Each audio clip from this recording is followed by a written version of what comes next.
They say when love dies, it doesn't go out like a candle. It rots slowly, quietly, like meat left in the sun. I didn't realize it then, but by the time I noticed the smell, it had already spread everywhere. My name's Michael Hale. I'm 39 years old, and I've been married for 12 years. I used to believe I was one of the lucky ones, the kind of man who worked hard, loved harder, and came home to something that made sense. My wife, Emily, was everything I thought I wanted: smart, steady, and beautiful in that natural, effortless way that makes other men look twice. We met at a charity event, back when I was still climbing the corporate ladder at Grayson and Moore Investigations. She was an accountant at a logistics firm, doing the books for a client we shared. I remember how she laughed when I spilled whiskey on my tie that night. She offered me her napkin. White linen, smelled faintly of lavender. That was 12 years ago. Now, I can barely remember the sound of her laugh. Things started shifting about a year ago. Subtle at first, longer hours at work, more business trips. She'd come home smelling like hotel soap, not her usual perfume, the kind I bought her every Christmas. Her phone, once tossed carelessly on the table, was now always face down. She started sleeping with it under her pillow. You tell yourself it's paranoia, that you're imagining it. You tell yourself marriage changes, that people drift, that this is normal. But deep down you already know. It was a Thursday night when I caught the first real sign. She was in the shower, humming, something she hadn't done in months. Her phone buzzed twice. I shouldn't have looked. I know that. But the sound of that second vibration might as well have been a trigger. I picked it up, just two messages from someone saved under R. You looked incredible tonight. I can't stop thinking about it. R. Same time tomorrow. My place. I didn't breathe for nearly a full minute. My chest locked up. The tiles beneath my feet felt like ice. R. That's all it said. Just one letter, like a signature that was trying too hard to stay invisible. I put the phone back exactly as it was and walked into the living room. I sat there listening to the sound of water running, the rhythm of it mocking me, washing away every lie I had believed. I didn't cry. I didn't scream. I just sat still, and the stillness was the scariest part. That night, when she came out wrapped in her towel, she kissed me on the forehead like she used to and said, "You're quiet. Everything okay?" I nodded. I even smiled. Yeah, just tired. It was the first lie of my new life. For 3 weeks, I didn't confront her. I needed to know the truth, not the fragments. That's the thing about working in investigations. You learn not to act on feelings. You act on evidence. I started small. I checked her email accounts. She was careful, deleted messages, cleaned history, used private tabs. Too careful. That was confirmation enough. Then I checked her credit card statements. Small charges to a local hotel downtown, the Riverton, one of those sleek, glass box places with a rooftop bar and soak sheets. I remember driving there one evening, sitting in my car across the street, watching the lobby from behind a cracked windshield. The valet kids were all sharp suits and fake smiles. Couples came and went. Some laughed. Some looked like they were sneaking away from something. At 7:56 p.m., she walked in. Black dress.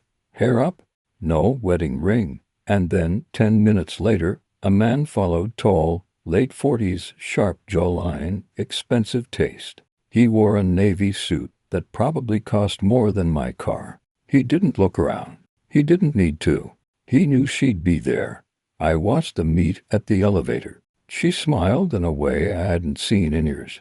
The kind of smile that used to belong to me. They went up. I sat there until 11 p.m., staring at the lights flickering through the glass. Room 708.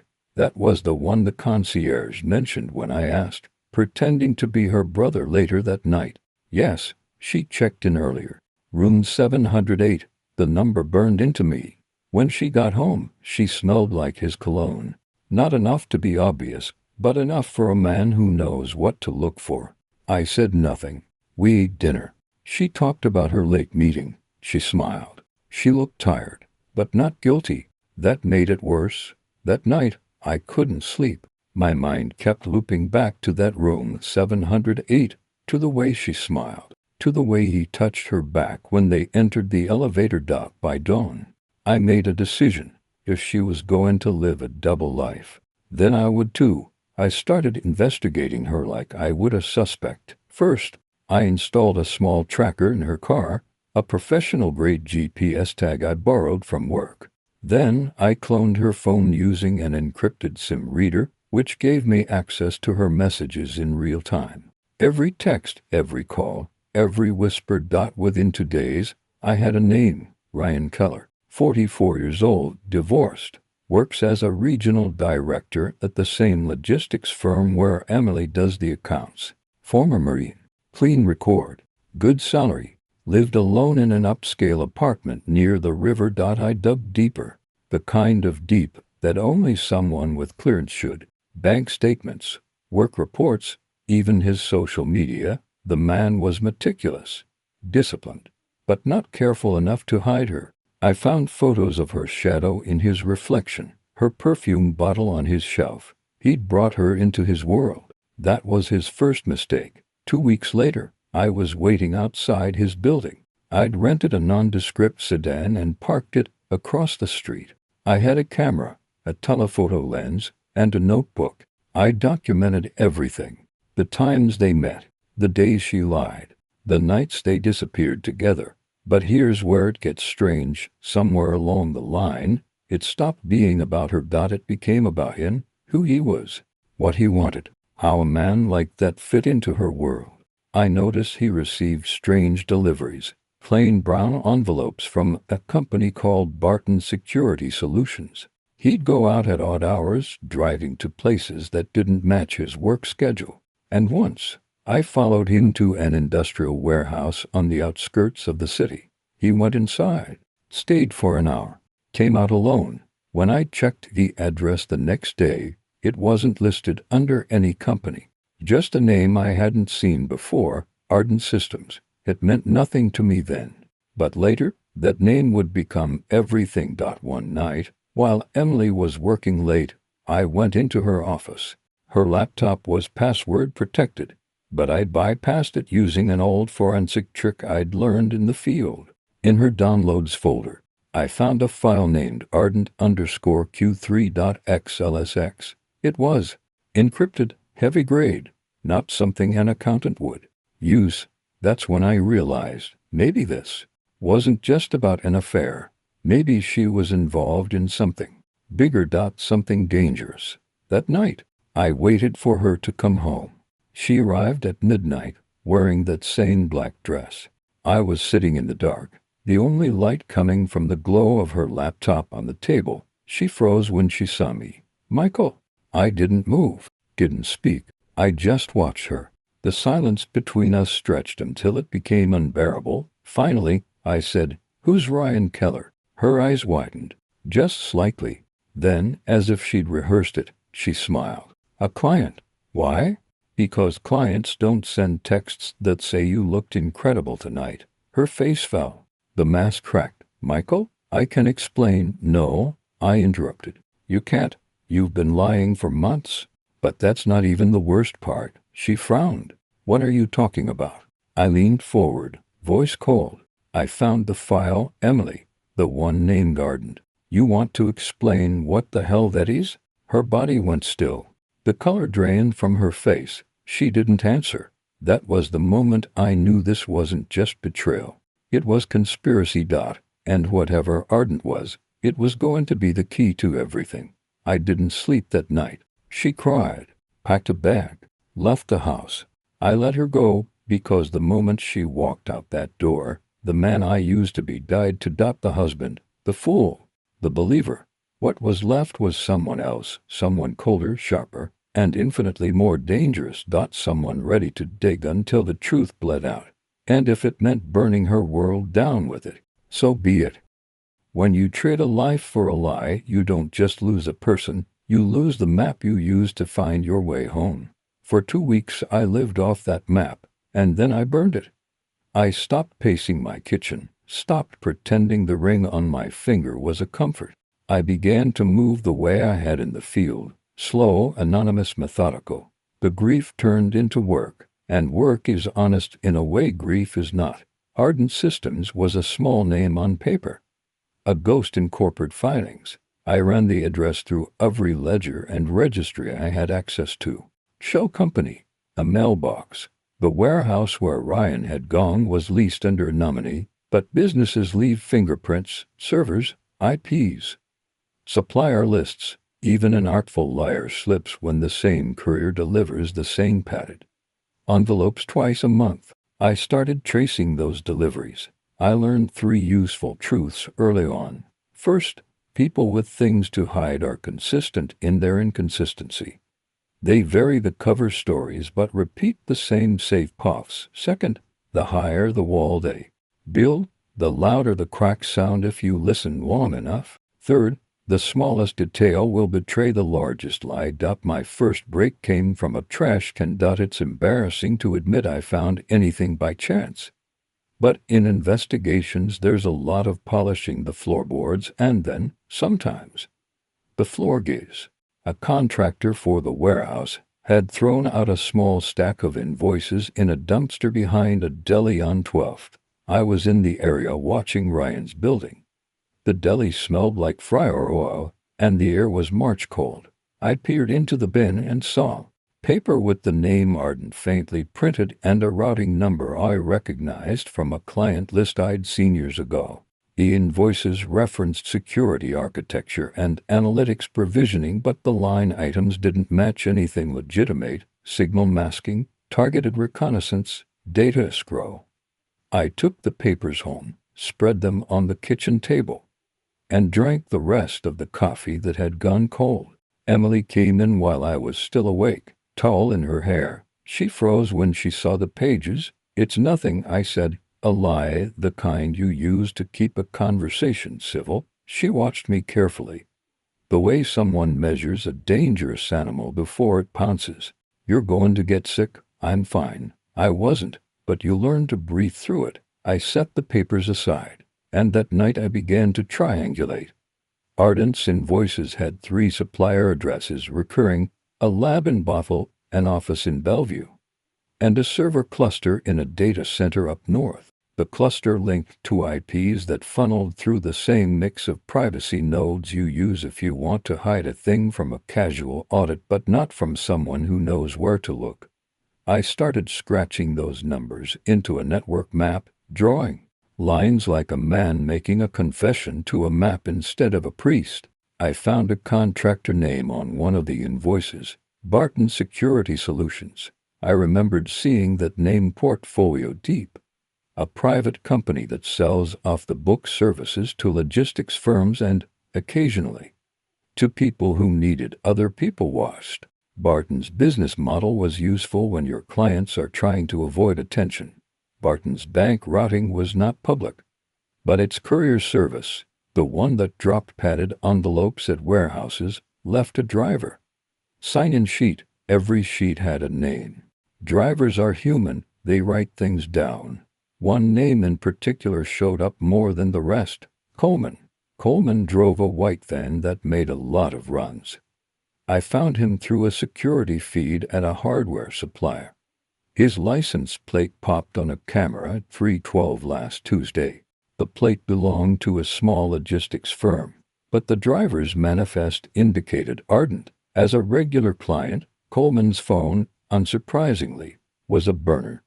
He used it to route pickups and avoid the tracking systems most courier outfits employ. But Coleman is a man who gets comfortable talking to other couriers. In a coffee shop off 8th, I persuaded a barista who knew his face to tell me where he worked. I didn't mention Ryan. I didn't mention Emily. I asked about shipping routes. People will speak when the danger doesn't sound personal. Coleman's pattern gave me a supplier, a lab in Bothell that leased bench space under an innocuous name. I went there with a fake delivery manifest and a calm face. The receptionist was bored and overworked. I looked like every other person delivering a box of prototype sensors. She buzzed me through. The lab smelled of solder and coolant. Inside they had racks of equipment, whiteboards full of algorithms that could look like art to someone who isn't a scientist. A tech named Ramirez signed for my box and made a joke about the parking. Ramirez mentioned Ardent by name, casual, almost affectionate. That's how compartmentalized businesses work. People who make things rarely see what those things are used for. But Ramirez had the misfortune of liking a beer and a good conversation. He'd told a coworker he'd worked nights building field baffles and then laughed about the weird clients. From Ramirez I learned that Ardent subcontracted hardware obscuration and signal jammers devices that mask devices nearby or intercept low-level telemetry. In the wrong hands, those pieces of kit make people disappear from cameras. They distort GPS, scrub metadata, and can make a car appear parked when it's moving. If Ardent had that capability, then the times and routes I thought I'd mapped could be illusions. Deliberate misdirection. That meant Ryan was not merely an adulterer. He was someone with access to tools that could make entire people vanish from routine oversight. Which is to say, he wasn't playing a lover's game. He was in the field of professionals who arrange disappearances and silence. I slept very little after that. You can let panic run you and do stupid things, or you can layer your fear into steps. I chose steps. The first step was to get physical proof of what Ardent's hardware could do. The second was to follow the money from Ardent to whoever was paying for those services. The third, learn where Emily fit into the puzzle. I staged a lost out at 2 a.m. I parked near Ryan's building with a motorized jammer I'd leased under a vendor account. The device was small and stupid and illegal outside a research lab. But morality left town when betrayal moved in.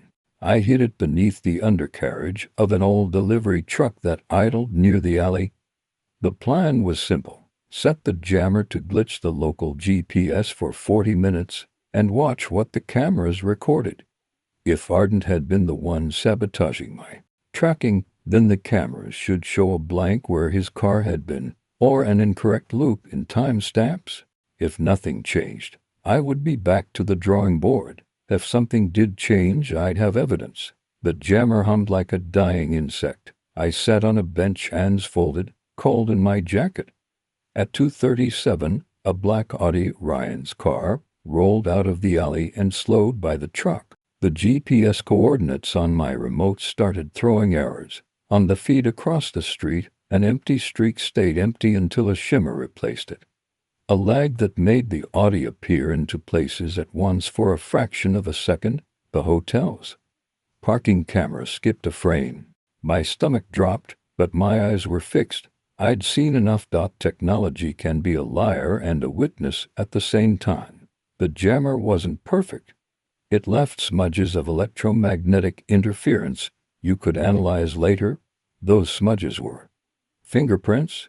I recorded everything. I took stills. I logged timestamps down to the second.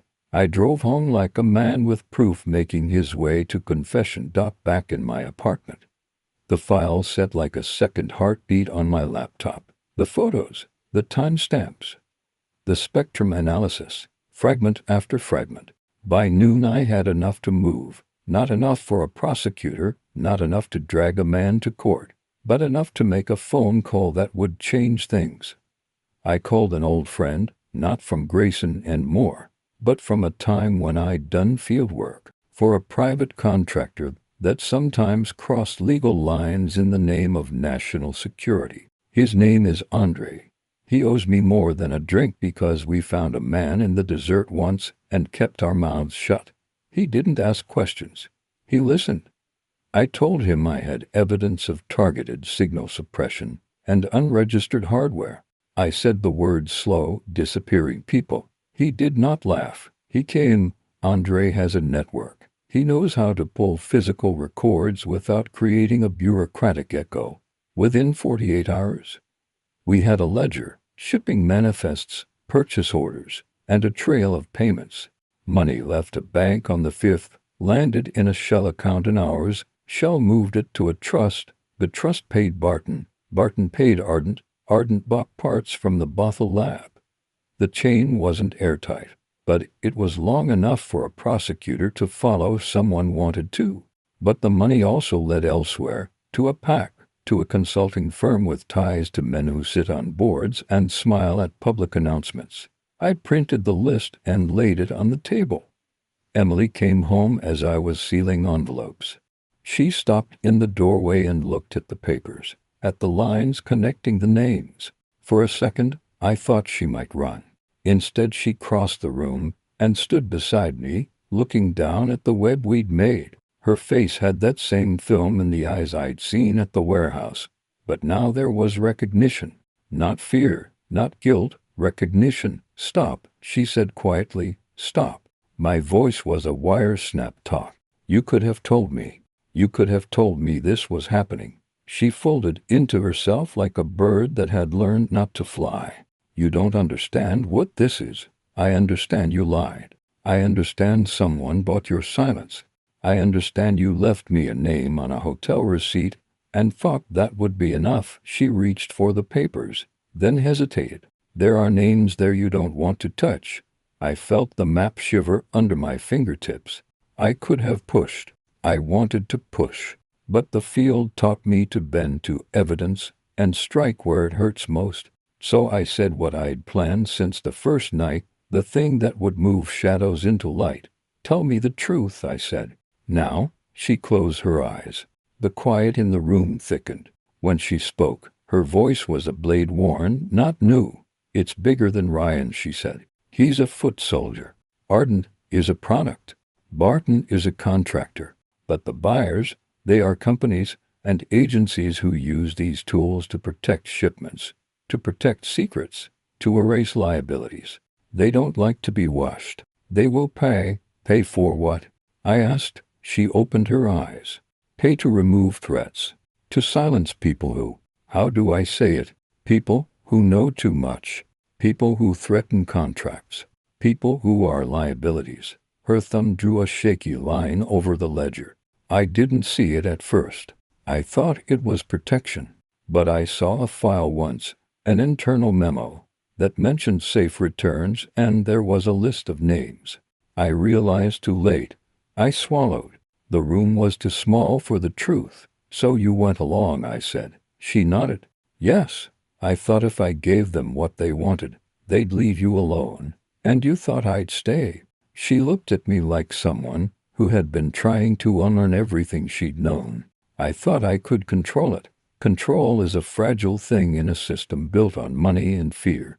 Ryan, Ardent, Barton, they were parts in a machine with teeth. Emily was a cog. She'd slipped a file into my life the night she left the house. Ardent_Q3.XLSX was not a spreadsheet. It was a list. And now we both had the same list in front of us. I closed the laptop. The hum of the apartment filled the space like an accusation. Outside, the city moved on, oblivious as ever. Inside, our marriage lay open like an evidence bag. "Okay," I said finally. "We do this by the book. We document everything. We find the lawyer. We leak parts to journalists who won't be scared off." My voice surprised me with its flatness. The man I used to be cared about process and proof. The man I was becoming liked flames and outcomes. The balance would decide everything. Emily searched my face like a woman trying to recognize her husband in a stranger. Then she nodded once, slow.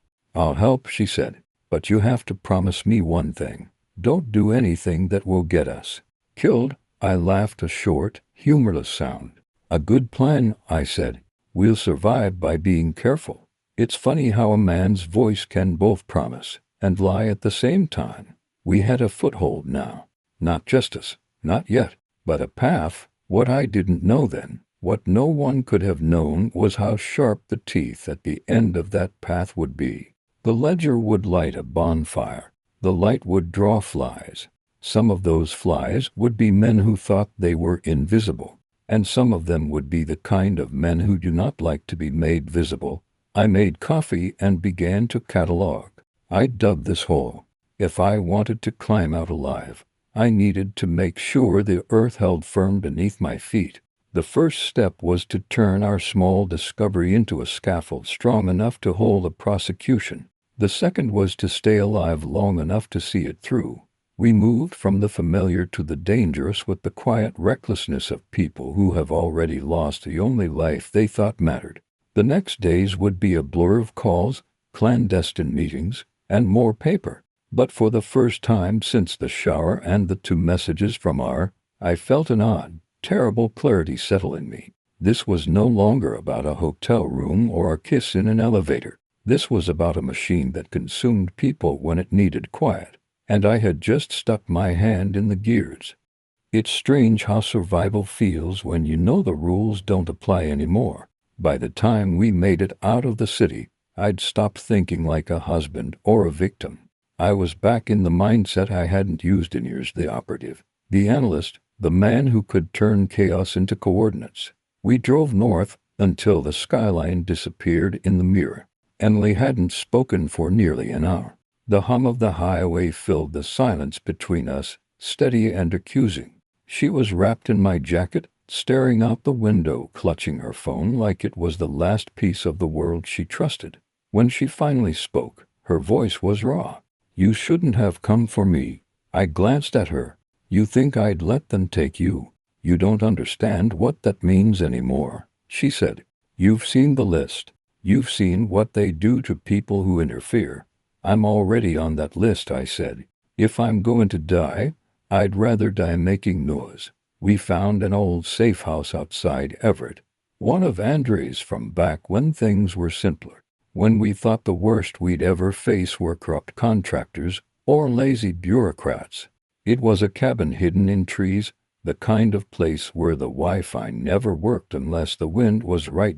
Andre was waiting for us when we arrived, his usual calm replaced by a kind of grim energy. He'd printed everything from the Obsidian files, physical copies, because digital evidence could vanish with a keystroke. The entire table was covered in names, faces, routes, and payment trails. He looked at me the way a doctor looks at a terminal patient. "They've activated cleanup," he said. "Your name's in every network feed I could scrape. You're tagged as a security risk, domestic threat classification. They'll frame you, Daniel." "It's already started." I leaned against the wall. "So, what do we do?" "We don't hide," Andre said. "We leak." But leaking meant more than just sending emails to journalists. Ardent's contracts were buried in non-public ledgers, routed through shell corporations and dark money funds. If we went public too soon, they'd erase us before anyone believed a word of it. We needed bait, something too valuable for them to destroy, something that would drag them into the open. That something was Project Obsidian. Inside the encrypted archives was a subfolder labeled blacksite_07, a location tag buried under 3 layers of code. Andre and I cracked it at 3:16 a.m., using a brute force bypass he'd written years ago for a different employer. When it opened, the coordinates appeared in plain text: 47.8419 in 122.2546, abandoned logistics depot north of the city. Supposedly decommissioned, perfect place to hide something illegal, Andre muttered. Emily looked pale. "You're not thinking of going there?" "I am," I said. "We need proof that Obsidian isn't just digital. If they're running live operations, they'll have physical evidence there, records, maybe even people." Andre shook his head. "If you go in, you won't walk out." "Then I'll crawl," I said. We left before sunrise. Andre stayed behind to monitor from the cabin. Emily insisted on coming, though I told her no. She didn't listen, and part of me was glad she didn't. It meant I wasn't alone with my ghosts. We reached the depot just before dawn. The air smelled like rust and rain. The chain-link fence was half collapsed, and the gate hung on one hinge. No guards, no cameras we could see. But that was the thing about Ardent. They never needed visible defenses. Inside the warehouse were rows of shipping crates, all marked with barcodes. I scanned one with a portable reader. The result came back with an internal Ardent tag: Archive Unit 1 for a containment, logistics, Emily opened another crate. Inside were black cases, medical transport containers, sealed and numbered. She popped one open. Inside was a stack of drives, each labeled with names and dates. Not just employees, whistleblowers, journalists, analysts, even a few police officers. I recognized one. Coleman, the courier I'd traced. His disposition in the database had been handled. They'd killed him. I pulled out my phone and started photographing everything. Every serial number, every drive. Emily covered the cases again, shaking. Then I heard it, the faint whir of a camera servo. Someone was watching. A voice echoed through the warehouse, calm and almost amused. I told you, Mr. Hayes. You were never supposed to play this game. Rennick. He stepped out from the shadows, flanked by two men in black tactical gear. His suit was the same dark gray as the van from that night. The smugness on his face made my blood go cold. Persistent, he said. I'll give you that. Most people in your position choose the easier end. I glanced at Emily. Her breathing had gone shallow. Why us? I asked. Why target me? Because you were useful, Rennick said. You built systems for people like me. You sold security to corporations that paid for silence. You gave us the tools. We just used them better. I never built this, he smiled. No, but you built the foundation.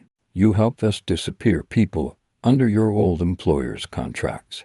Did you think those firewalls were only to protect trade secrets? His words hit harder than I wanted them to. Grayson and Moore, my old firm. The same one whose clients I'd defended for years without asking questions. Lies, I said. Facts, he replied. But if you want to believe you're the hero here, by all means. He turned to one of his men. Take the drives. Clean the site. That was the moment something inside me broke. Maybe it was the years of restraint, or maybe the simple, primal fact that I'd lost everything already. I grabbed a crowbar from the floor and swung it as hard as I could. It connected with one guard's arm. The sound was dull and final. Emily screamed not in fear, but fury, and smashed the second guard's face with a crate lid. Rennick stumbled back, shouting, "You're making a mistake." "Not yet," I said. I cackled him, the crowbar slipping from my grip as we crashed into the crates. He fought like a man used to ordering violence, not doing it. I pinned him by the collar and pressed my phone's camera against his face. "Say your name," I said. "What?"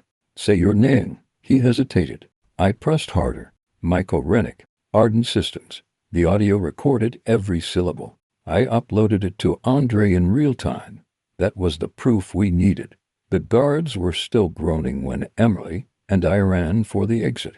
She grabbed a single drive before we left, one labeled Operation Obsidian 07, Control Archive. We barely made it to the car before the first explosion hit. The warehouse erupted in flames behind us, metal screaming as the roof folded. Andre's voice crackled through the phone. "They just tried to erase everything. I've got the audio, but they're coming for you now. Go dark." Emily's hands were shaking so hard she dropped the drive twice before I took it from her. I shoved it into the glove compartment and started the engine. "We've got what we need," I said. She looked at me, tears cutting lines through soot on her face. "You think this will stop them?" "No," I said quietly, "but it'll hurt them." We drove through the back roads, avoiding main highways. The fire's glow followed us in the rearview mirror. The last trace of Ardent's hidden empire burning down. Andre sent one final message before his line went dead. "You've got 36 hours before they rewrite the narrative. Make it count." 36 hours. That's how long I had to make the truth impossible to bury. We had one drive, one recording, and one plan left. But the truth isn't free. And before it saw daylight, it was going to demand payment, in blood if necessary. When you start keeping score in betrayal, you stop counting in days. You count in damage. It had been 41 hours since Emily told me about Ardent's real clients, and the air in our apartment still felt like static before a storm. We didn't talk much, just passed each other files, nods, and silence. The coffee pot became our clock. Its burnt smell told us when the sun had moved again. The data she gave me, the Ardent _Q3.xlsx file, was more than a spreadsheet. It was a kill list disguised as logistics. The column headers said risk assessment, asset recovery, client protection, but each asset was a name. People I didn't know. Most had tags like handled, pending, or neutralized. It didn't take a genius to see what that meant. These weren't people under protection. These were people erased, and the last entry, tagged under review, had my initials, D.H. Daniel Hayes.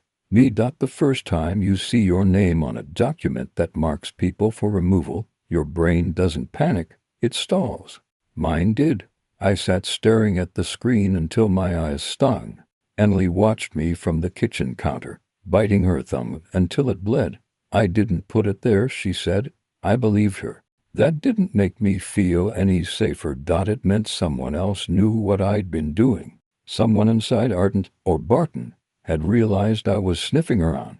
I started moving differently after that. I used burner phones, walked alternate routes to work, left my car parked blocks away.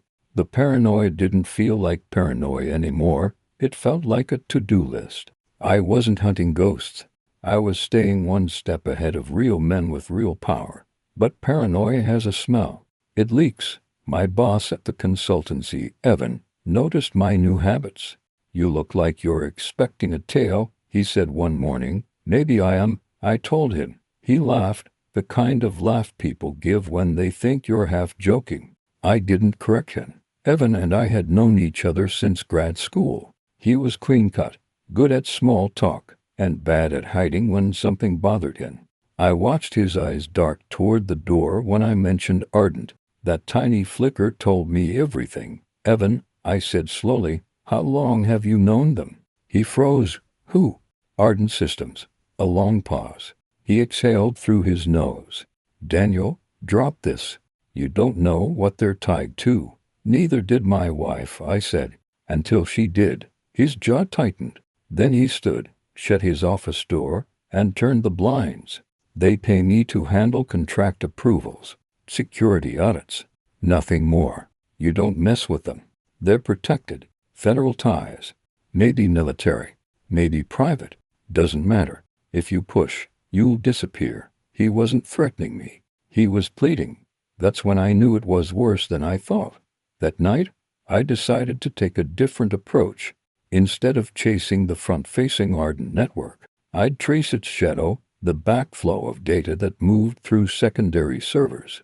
The ones you use when you want to hide your real client but still send bills. Andre helped. He had a way into the systems, subtle, deniable. We worked in my apartment, the lights off, screens reflecting on the window. We rooted through dummy servers in Iceland and Singapore, then dove deep into Ardent's contractor emails. At 2:18 a.m. We found something, a project folder labeled Obsidian, encrypted, military-grade. Andre cracked the first layer in 8 minutes. Inside were audio logs, geolocation pings, and psych profiles for more than 200 names. Whistleblowers, journalists, ex-employees from firms like Grayson and more. Each profile ended with a disposition field, relocated, asset redeployed, expunged. My stomach turned. And then I saw something worse.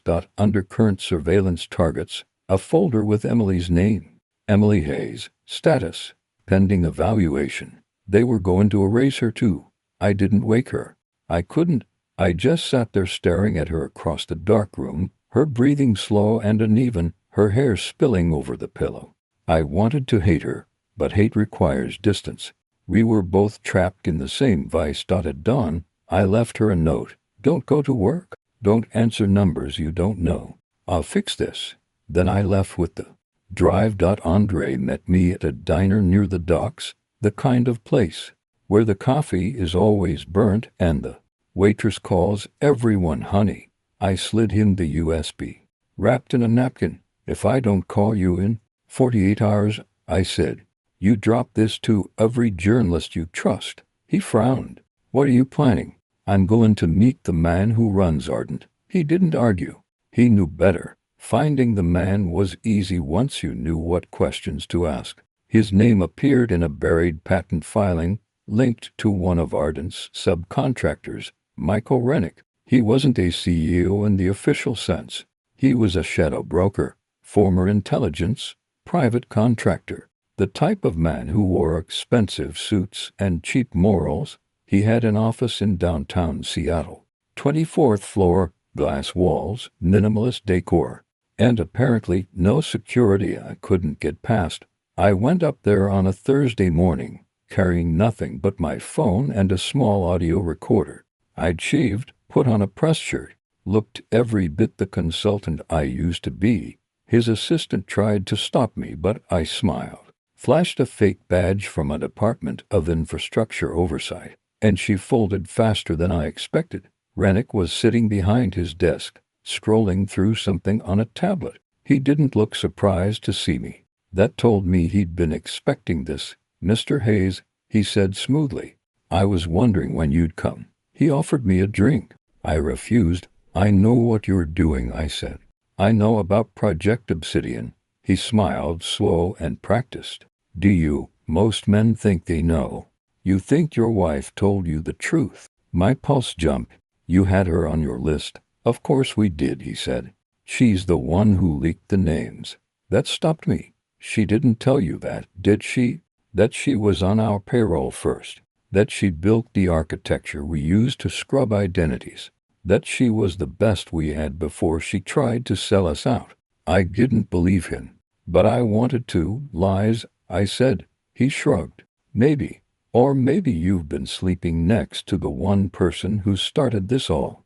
Doesn't matter anymore. She's already marked." I took a step closer. "You're not untouchable, Rennick. I have files, proof." He smiled wider. "You have breadcrumbs. And I have a match." He pressed a button under his desk. The building lights flickered once, then the screen behind him lit up with surveillance stills. Me outside his building. Me at the diner. Me tailing Ryan's car 2 weeks ago. "You're already in the system," he said. "The story's written. You killed Ryan. You killed Emily. You broke into Ardent servers. By the time anyone hears your name, you'll be a ghost. That's how we do business." He leaned forward, his voice a whisper. "You can't win, Mr. Hayes. You are never supposed to play." I walked out of that office shaking. He wasn't lying about everything. He didn't need to. A man like that tells just enough truth to drown you. By the time I got to the street, I saw 2 black SUVs parked across from my car.